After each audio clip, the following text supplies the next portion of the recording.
Hi, welcome to Sync, the bi-weekly news show where we give you a TLDR, no BS recap of what's been going on in the gaming industry for May 8th through the 12th. My name's MikeyDood, and let's get episode 20 underway. Dwarf Fortress map Tileset update. To start off this episode, we have an update on the continuing work on the Steam release of Dwarf Fortress with another visual update posted by creator Tarn Adams. The series of screenshots compare the original ASCII art style to the improved tileset. All of this is thanks to the increased 16x16 tiles designed by the resident art team made up of community creators now on payroll. The Steam release is shaping up to really offer a unified solution to one of Dwarf Fortress's major roadblocks. Jedi Fallen Order start of new series. The breakout Star Wars Jedi Fallen Order is being pegged by EA as a potential new main series for the publisher's portfolio. In an earnings call with investors, EA mentioned that Respawn is making some serious acquisitions to bolster their Star Wars development team, adding several senior developers and directors to the project to drive the series forward with a sequel. As the first single-player focused Star Wars title in years, Fallen Order truly struck a nerve with fans looking for a return to the BioWare days after the cancelled Star Wars 1313. With Jedi Fallen Order bringing solid action-adventure gameplay, it is looking like the start of a series to match the classics. EA reportedly working on HD remaster of Mass Effect Trilogy. Rumors swirled this week around a possible remaster for the Mass Effect Trilogy. After EA announced in an earnings report that only one HD remaster was in the works, journalist Jeff Grubb at VentureBeat dropped that a remaster for Mass Effect was currently in the works. While saying, quote, "The two were one and the same," this news follows rumors around a new Mass Effect title after Dragon Age 4 has finished development, but information is scarce as of now. Mafia game account mysterious new tweet. Sunday morning, the Mafia Twitter account posted a single word, family, marking their first tweet in almost 2 years. The re-emergence of this classic game has fans speculating where it's a remaster or a new title in the series. Fans felt that Mafia 3 had a great story, though it fell under the same curse as Final Fantasy 13 with bland gameplay. Soon after the tweet, the Brazilian ratings board updated Mafia 2 to include Xbox One, PS4, and Stadia, leaving fans to speculate. Xbox apologizes for misleading gamers.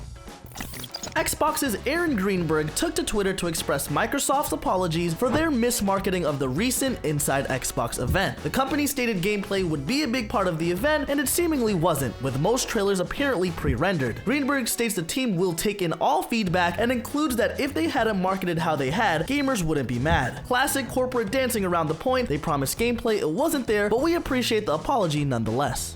Disintegration story reveal. Disintegration, a new title from series veterans from Bungie and developers of SOCOM Navy SEALs, received a killer story this week showing off the upcoming title's single player. The story will follow Romer Shoal as you lead an uprising against an anti-human movement led by the Black Shuck to integrate all humans to robotic bodies, ending the human race. Showing off the grav cycles and depth between the factions put forth an extremely promising game with passion behind it. Disintegration is developed by V1 Interactive and will be released June 16th on PS4, Xbox One, and Steam. Doom Eternal DLC teaser screenshots. Doom Eternal has shown off 2 looks at the game's upcoming DLC with screenshots of what appears to be an offshore oil rig and some sort of hellish behemoth. The news comes as creative controversy between composer Mick Gordon and executive producer Marty Stratton, leaving fans to wonder who will be composing the music this time around. Time will tell, but as this DLC doesn't have a stated release date yet, we can expect to wait a while longer. Naughty Dog director receiving death threats over leaks.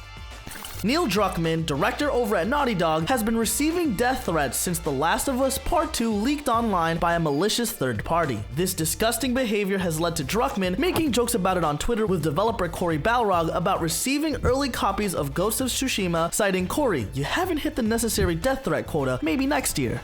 Nintendo begins to DMCA Super Mario 64 PC port. Nintendo is striking down copies of a leaked Super Mario 64 port for containing official assets from the cartridge. This port comes after a long reverse engineering effort by a small group of developers that have worked for years, mostly in the shadows. Earlier this year, the reversed source code was publicly released on the group's GitHub page. Nintendo did not try to remove this version as it required a function copy of the Nintendo 64 cartridge, though they are swinging the DMC hammer around for the compiled port compatible with Vulkan and OpenGL, which includes this ROM of the game. One of our writers tried it out, and while it's a nice port, it's more of a research project than the best way to play. Square Enix Steam charity sale. Square Enix has launched a stay home and play charity sale on Steam for many of their and their own company's Eidos titles, including most Deus Ex titles, most Tomb Raider titles, Sleeping Dogs, and many, many more. The sales profits will be donated to various charities fighting COVID-19, an honorable effort to say the least. More Resident Evil 8 tidbits. Noted insider Dust Golem has given us more flesh morsels to chew on for Resident Evil 8. He states that the game will be the darkest and most gruesome Resident Evil title yet, with enemy designs being a major factor in his determination, calling them some of the most disturbing of the entire series. He also states fan favorite character Chris Redfield will be redesigned. Dusk even offers us a small tidbit on the Silent Hill project, stating it may be revealed real soon, but he's skeptical to a degree. Very exciting news for both titles. Nintendo releases amazing Switch sales figures. In their new financial results, Nintendo has announced absolutely crazy numbers for the Switch, as it has shipped over 21 million in FY 2020, April 2019 through May 31st, 2020, to hit a total of 55 million overall. Absolutely mad numbers to say the least. On top of this, Nintendo President Shuntaro Furukawa's comments about the console entering the middle of its life cycle were echoed again in this investor session, as the company plans to up its advertising spend to get non-gamers into the game. Animal Crossing surpasses lifetime sales expectations.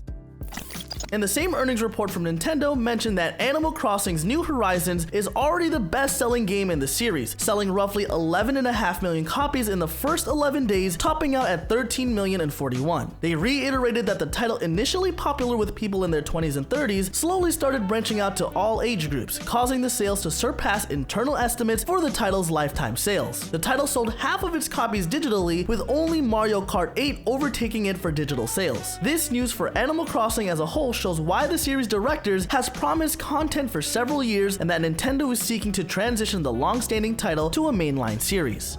Diablo 2 Remastered rumors.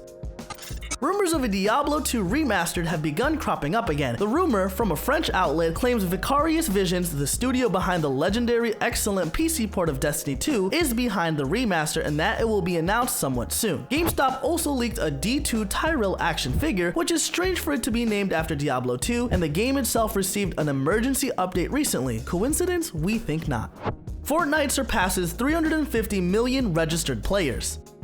Epic recently announced their free-to-play battle royale sensation Fortnite has surpassed 350 million registered users. This comes on the heels of various reports about the game, stating that it's dying out, stating that concerts are happening and they're still breaking records, etc. The game ultimately is not going anywhere, at least not yet, and Epic has numbers publicly released now to back that up. Tokyo Game Show 2020 canceled, digital event to replace it.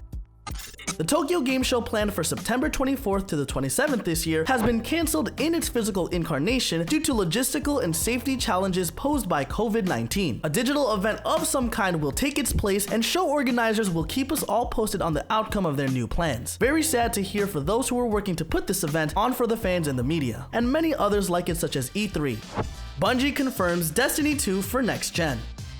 Developer Bungie has just announced that Destiny 2, newest game in the series, will be ported over to the next-gen consoles upon their launch, so as to not have players leave their Guardians behind. The company offered few details, such as not stating if the title will have Xbox Smart Delivery support, but promised more were to come soon. After Bungie's addition of cross-save to Destiny 2, we are very excited to see the future of Destiny on consoles, especially more powerful ones like what is to come with next-gen. Sledgehammer Games hiring 100 devs working on multiple projects.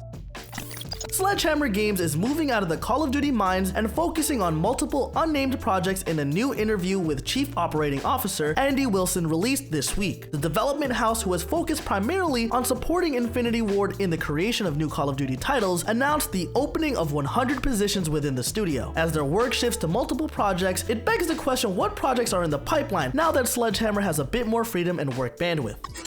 Alright everyone, that's Sync for May 8th through the 12th. If you haven't subscribed yet but you'd like to, you know where that button is. Lastly, let us know what games you've been playing in the comments. Also, make sure to check out our new release rundown video in the end card, and thank you for watching. We'll see you next episode here at Sync. Hey there gamers, Jerbear from Sync here. Now, we have a new episode coming out that we're really excited about. It might be a little bit outside the norm, but we're going to be checking out the top 10 about the worst of the worst video game adaptations into movies. Go ahead and get hyped on that one, gamers, and let us know, what do you think are the worst of the worst when it comes to video game adaptations into movies? Alright, that's gonna do it for me. I'll see you guys in the next one.